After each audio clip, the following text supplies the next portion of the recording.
Gonzaga will get their first huge test of the season on Monday afternoon against the Purdue Boilermakers. What do they need to do to secure a victory? Let's discuss.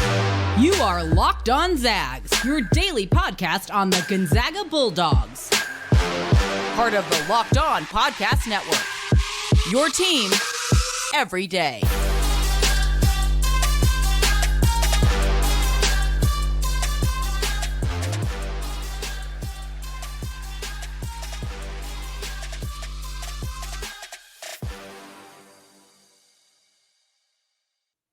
What is going on, y'all? Welcome into the Locked On Zags podcast, part of the Locked On Podcast Network, your team every day. I'm your host and longtime Gonzaga podcaster, Andy Patton, here to bring you news and updates on all things Zag athletics.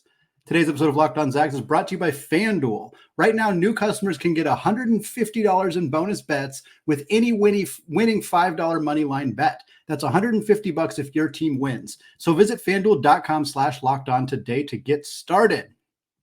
All right, folks, we got a huge matchup Monday afternoon. Gonzaga versus Purdue. Fantastic game in the Maui Invitational. We're going to preview Purdue, talk more about who they are. For those of you who listen to Friday's show, we had a great conversation with Connor Hope of Heat Check College Basketball. Talked to him all about this matchup. We're going to talk more about the specifics of Purdue, how they have looked this season. We'll also talk about my 5 keys to victory. These are the 5 things I think Gonzaga needs to do in order to come out of that game with a W. We're going to close out the show with a handful of mailbag questions. We're not able to get to all of them, although many of the questions were about how to beat Purdue. So I'm thinking we got a lot of them answered in this question or in this first couple of segments already. So let's start. Gonzaga versus Purdue. It is Monday at 2 p.m. Pacific time. The game will be on ESPN2. And for those who are hoping to just tune in at 2 p.m., maybe cut out of work a little bit early, you might want to try to even check out earlier if you can, because the first game of that bracket is Tennessee versus Syracuse. That game is taking place at 11:30 a.m., also on ESPN2, also, of course, Pacific time for that game. Whoever wins the Tennessee-Syracuse game will play the winner of the Gonzaga-Purdue game. Vice versa, loser will play the loser. So that is a good game to watch for anybody who is able to do so. Obviously, Monday, middle of the week games on in the afternoons are always difficult. But to be able to watch the pair of these games will give Gonzaga fans a great opportunity to, of course, see the Zags against a fantastic Purdue squad and also get a full 40-minute look at whomever Gonzaga is going to play on Tuesday. If Gonzaga loses to Purdue, they will play at 11:30 a.m. on Tuesday. If they beat Purdue, they will play at 5 p.m. on Tuesday. Again, all those times Pacific time. This game is also a rematch of a Gonzaga-Purdue game that took place last year in the Phil Knight Invitational, a game that Gonzaga fans aren't necessarily going to want to think too much about. That game happened before Purdue was the consensus number 1 team in the country. That was really their breaking point when they kind of took off as a program. So it looked a lot worse for Gonzaga at the time when they lost by about 20 points in that game. But this is a very new look Gonzaga team. Whereas for Purdue, they kind of look the same. Purdue is, of course, looking to avenge their loss in the Sweet 16 against a 16 seed in the first round of the NCAA tournament last year. They were number 1 seed. They're the second ever number 1 seed to lose to a 16 seed in Fairleigh Dickinson. The last team to do that was Virginia. They went ahead and won the national championship the next year. Purdue is certainly a contender for that national championship as well. 3-0 so far on the season. They played Sanford in their first game, beat them by 53 points. Morehead State in their second game, beat them by 30, and then beat Xavier, Sean Miller's squad, by 12 in their third game. Right now, Ken Pom has them second in the country, first in adjusted offense, 13th in adjusted defense. Tempo, they are down at 253rd. We'll talk a lot more about that tempo and what that might mean for Gonzaga a little later in the show. But while this is a new look Gonzaga team in terms of no Drew Timme, no Julian Strother, pretty much a rebuilt guard room outside of Nolan Hickman, it's pretty much the same Purdue team. And as they were last year, as they are this year, they are anchored by Zach Edey. Zach Edey, the National Player of the Year last year, returning to college basketball, something we've seen very rarely in the history of college basketball, but much more often, frequently, in part because players who dominate college basketball tend to be the type of players that aren't necessarily dominating in the NBA. The Drew Timmes of the world, the Oscar Tshiebwes of the world. He was a returnee National Player of the Year. Of course, Zach Edey, Armando Bacot, Hunter Dickinson. There's a handful of players who kind of fit this mold Zach Edey being kind of the kingpin of that group right now as a 7'4" center, a very good touch around the rim, improving free throw shooter, great defensive player for his size. Currently in the 3 games so far for Purdue, he's averaging just under 21 points, 10 boards, 3.7 blocks, 2 assists. He's played about 26 minutes per game. I'm curious how much that number might bump up. Again, you look at Gonzaga's numbers, and Graham Ike hasn't played that many minutes, and some of those guys haven't played all that much because they've only played a few games. And against Eastern Oregon, Gonzaga's starters played very little. When Purdue beat the absolute tar out of Samford in their first game, I suspect that kind of maybe changed the numbers predictions. I think Edey's going to end up playing closer to 30, maybe 32 minutes in this contest, but that's something I'm very curious about coming in, is how much Purdue rides Zach Edey in this contest. But this team is not just Zach Edey. It's not. It wasn't last year. It's definitely not this year. Young guards from last year's roster, they were a bunch of freshman guards, and that was kind of what was their downfall a little bit at the end of the year, was just not having any experience in the backcourt. Well, all those guys are back. And I think that's really valuable for continuity's sake, for Coach Matt Painter to be able to experiment and try new things, knowing that he's got the same personnel. They're familiar with each other, familiar with each other's games. And these guys are just better. Players get better from freshman year to sophomore year. That is incredibly common. It is something that you Gonzaga fans are relying on with certain players and have always relied on with certain players. And Purdue, same situation. And we're seeing it already with some of their young guards. Braden Smith, so far on the year, 11.7 points, 8.3 assists, 6 rebounds, and 1.3 steals. Fletcher Loyer is averaging 8.3 points, 3 boards, 1.7 assists, and 1 steal as well. And then they got Miles Colvin coming back. He's only playing 13 minutes per game, but he's averaging about 8 points, and shot 7 of 10 from 3, a cool 70% from beyond the arc.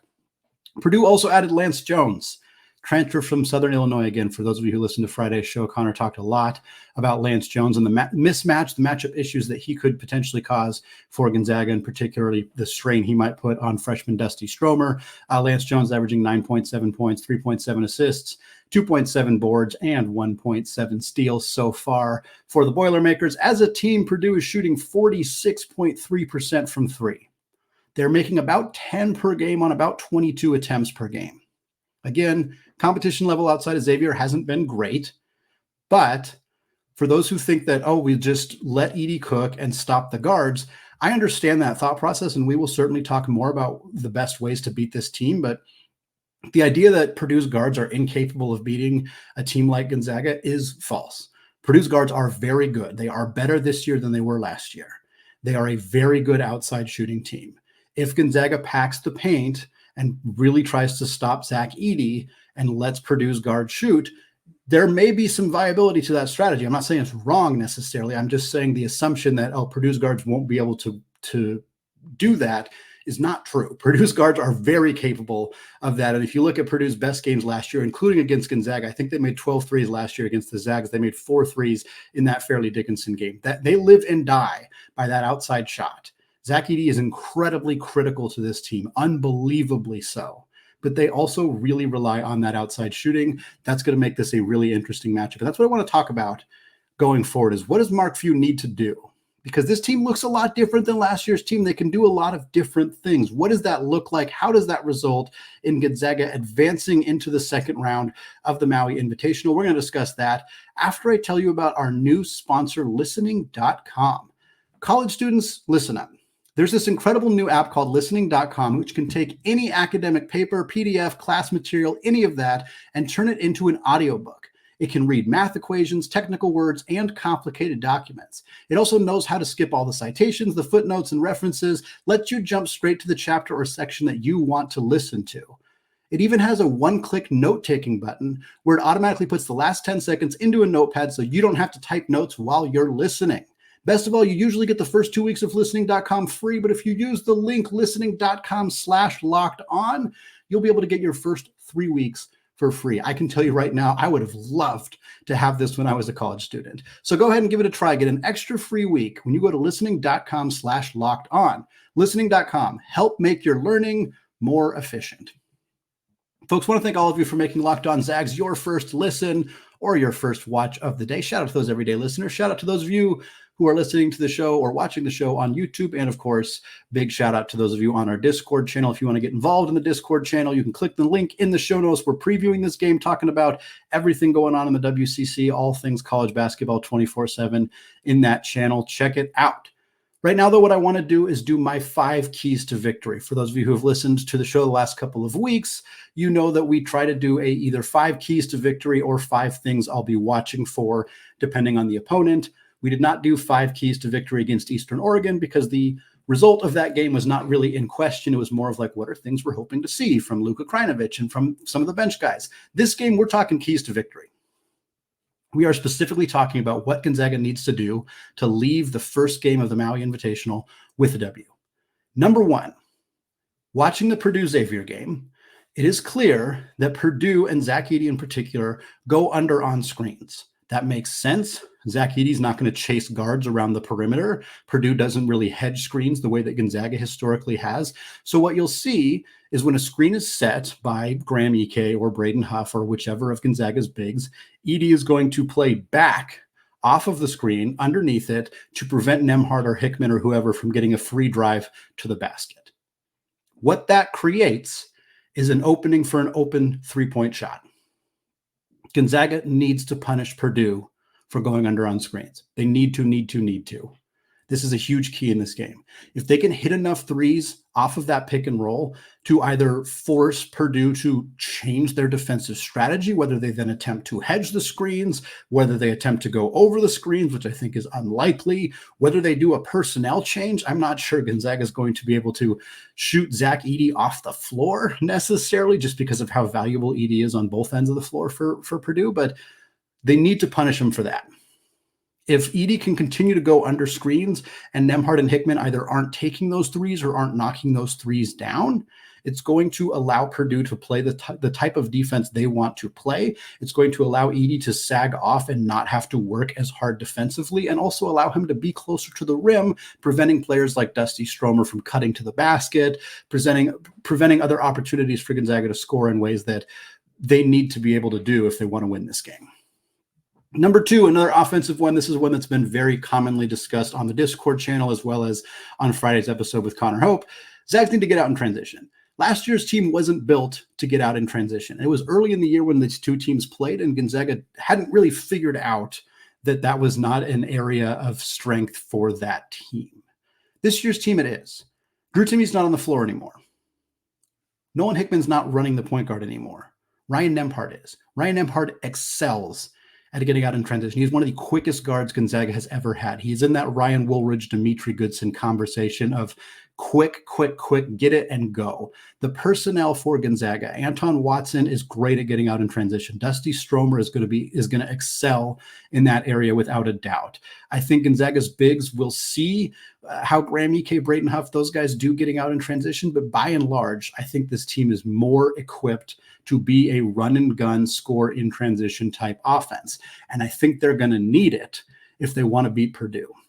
Purdue's a good half-court defensive team, a great half-court defensive team. Zach Edey, when he's in position, makes it really hard to score around the rim. They're going to force Gonzaga to take a lot of jump shots, a lot of long twos, a lot of inefficient shots. The best way to beat Purdue is to score a lot of points out in transition. If Gonzaga can get those long rebounds, get out in transition, even score off made baskets potentially if they have the opportunity to do so, I think that is critical. And I think Gonzaga has better personnel to do that. Wear this team out. Get into their depth. This is not a super deep team. If there is a criticism of Purdue, it is that we haven't seen a ton from their bench depth so far. I think they have talented players on their bench, but let's make them prove it. This is a great way to do so in this game. Number 3 for Gonzaga, defend the perimeter. This is probably going to be a key for every single game that we talk about with Gonzaga, but Purdue in particular is a team that could really kill us from beyond the arc. Gonzaga's defense needs to be on point, and it's tough. It's tough to focus on defending the perimeter when you have a 7'4", 22-point per game scorer looming on the block. It's really hard to focus on defending the perimeter. But like I said, Purdue shooting 46% from 3 on the year. They're making about 10 a game. If Gonzaga lets Purdue make 10 to 12 threes in this game, Zach Edey's line may not even matter. It may not matter how he does, because if Purdue can get those kind of looks, that can get open looks from threes, they can knock them down, that's going to make Gonzaga's ability to stay in this game and ultimately win this game a lot more difficult. Braden Smith, Miles Colvin, and Fletcher Loyer are a combined 17 of 32 from three this year. That is phenomenal. Obviously, it is a tiny sample size.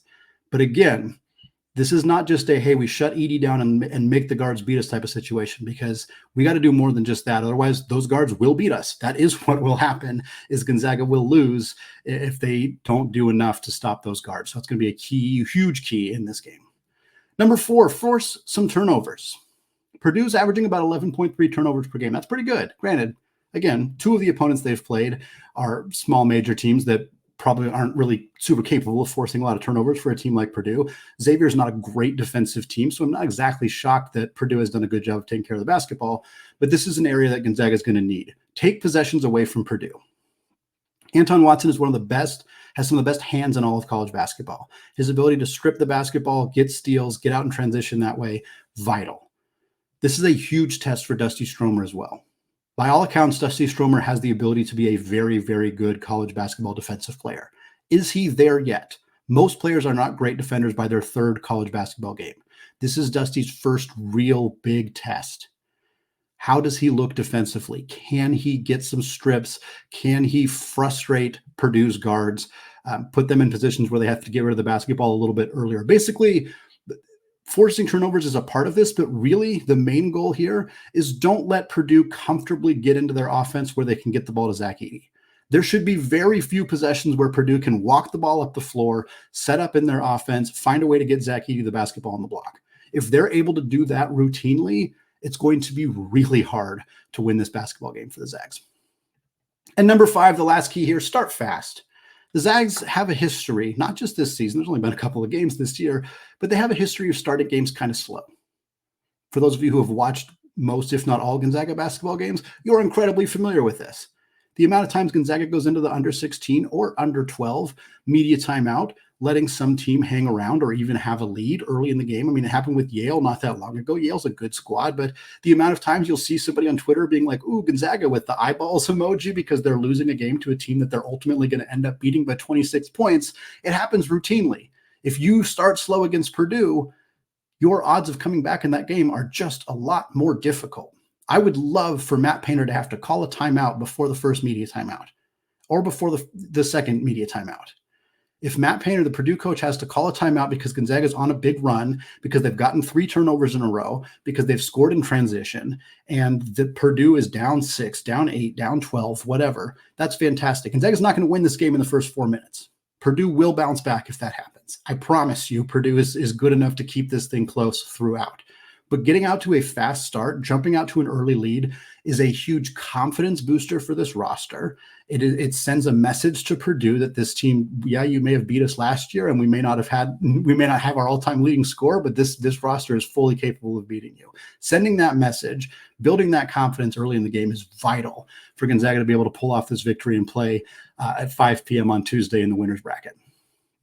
All right, we're going to close out today's show. That's enough on Purdue. We'll, of course, recap the Purdue game, preview Gonzaga's following opponent after the game on Monday. So we're going to get to all of that. But for now, I want to get to some mailbag questions. It is Monday. After all, you all asked some great questions. We didn't quite get to all of them, but we got to a few of them here to close out the show. Before we get to that, though, I want to tell you about today's sponsor, FanDuel. Score early and often this college basketball season with FanDuel, America's #1 sportsbook. Because right now, new customers can get $150 in bonus bets with any winning $5 moneyline bet. That's $150 if your team wins. If you've been thinking about joining FanDuel, there is no better time than right now to get in on the action. The app is insanely easy to use. There is a wide range of betting options, including spreads, player props, over-unders, moneyline, and more.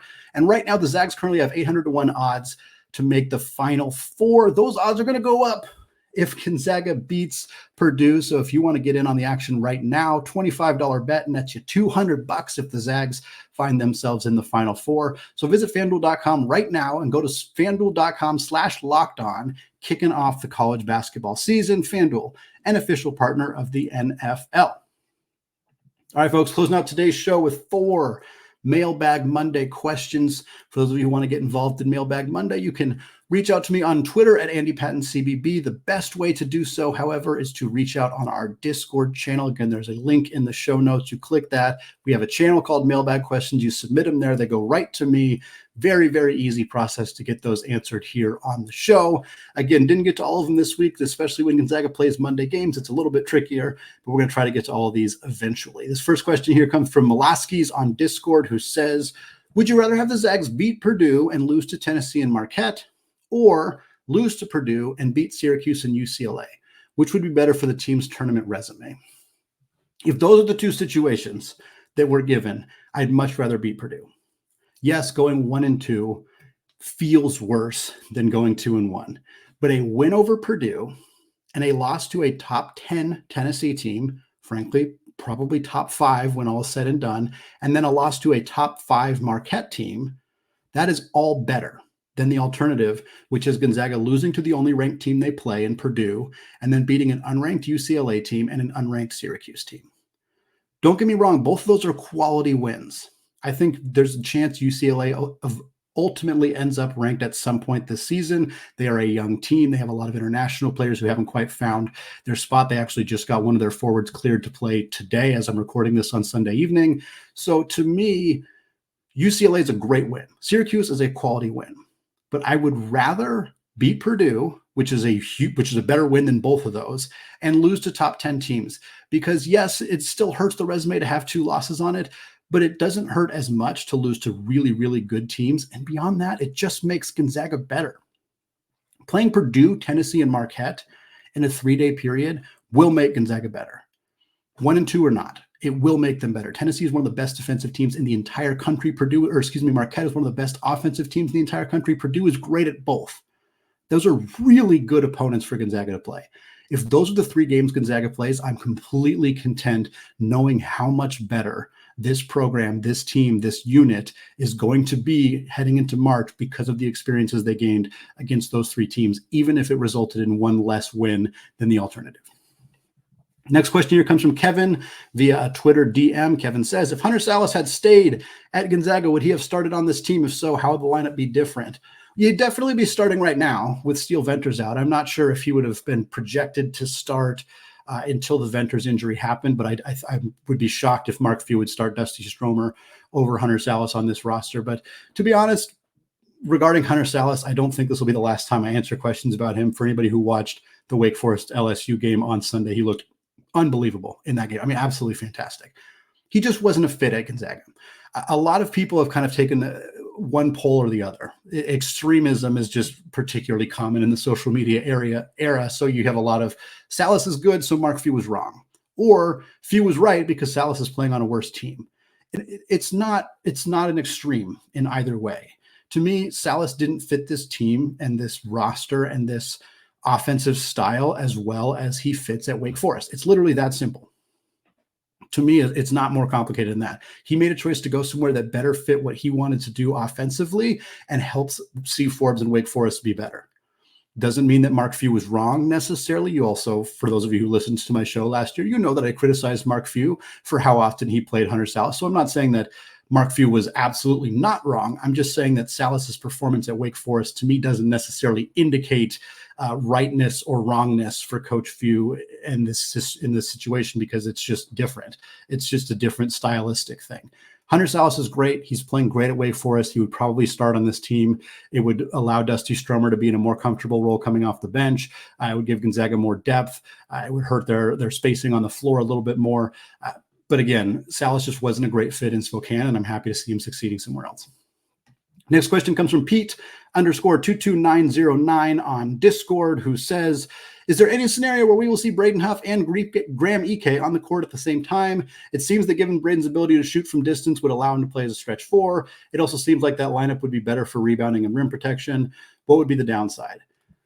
I think Ike and Huff would probably get crushed in pick and roll actions. I think that's part of the downside there. Now, I do think Ben Gregg struggles in pick and roll actions as well. Anton Watson's probably the best. Graham Ike has looked solid in those pick and roll actions, but I find a lineup with Huff and Ike, they're the least mobile of Gonzaga's bigs between Watson, Gregg, and the two of them. It prevents Gonzaga from getting out in transition, which I think with Ryan Nembhard and Nolan Hickman, the Zags really want to get out in transition. And having like Drew Timme, for all of his fantastic things, one of the faults was that Gonzaga struggled to get out in transition last year. If you run EK and Huff at the same time, I think you're really limiting Gonzaga's ability to get out in transition. Beyond that, Braden Huff is really good when he can be the low post player.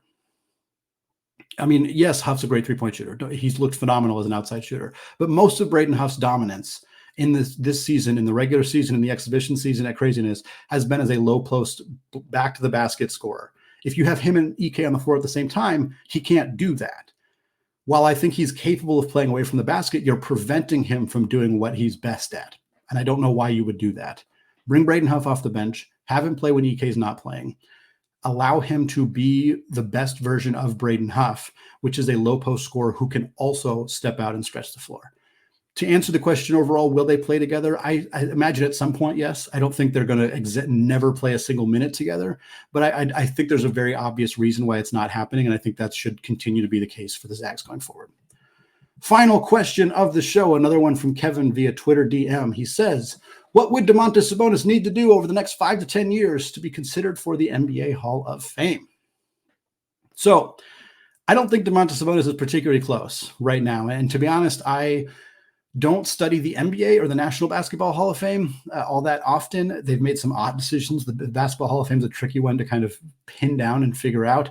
But Sabonis right now has had a very, very great career, but it doesn't strike me as Hall of Fame worthy yet. He has only led the league in one category one time, and that was rebounds. I think last year, 2 years ago, he led the NBA in rebounds.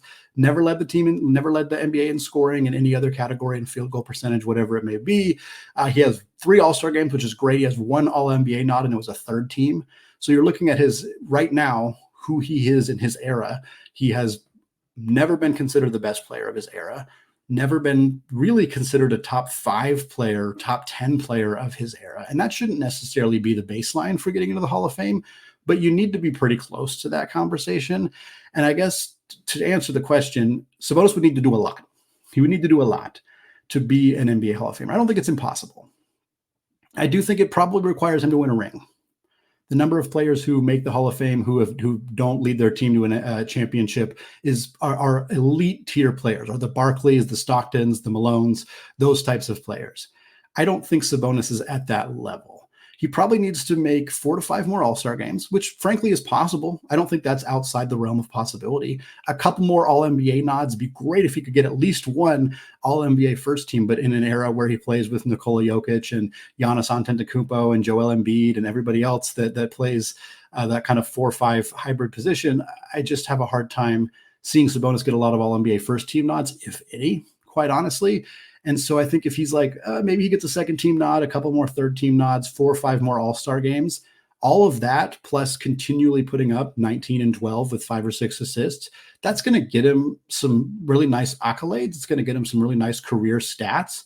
But unless he drags the Kings to an NBA Finals, I'm not sure I see it. If he continues to struggle in the playoffs, continues to get exposed defensively in the playoffs, which is frankly what happened last year, I don't think there's much of a path here. And that's not to disrespect him in any way, shape, or form. I'm just not quite sure that that's the level he's at right now.